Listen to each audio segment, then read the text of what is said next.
frame to begin with, right? So here we have the daily time frame. So what's important to understand is that yes, we're in a very, I guess you could call large correction over here, but we've tapped into a very important area over here.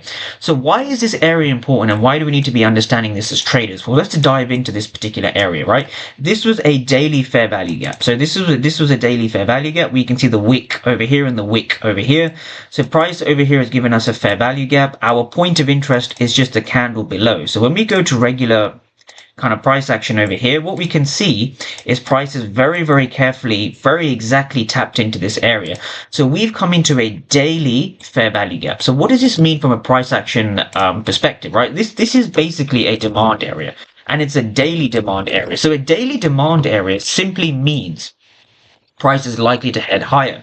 So at an area of demand, we are just looking for higher prices.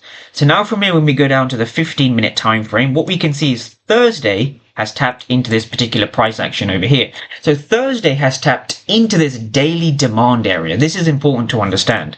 So now from here, let's understand things in terms of the power of three, because we've had a pretty bearish week. So bearish, we started here on Monday. So let's take this power of three tool and let's apply it on the weekly time frame. So why do we look at the weekly power of three? Well, it's really important to understand context. Where are we in terms of the market open?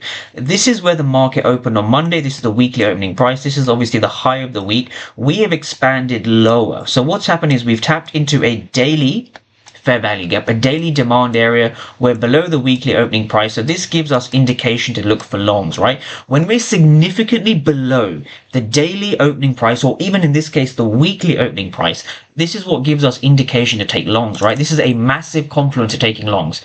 So if you want to form a daily bias, understand where you are on the weekly power of three, right? So the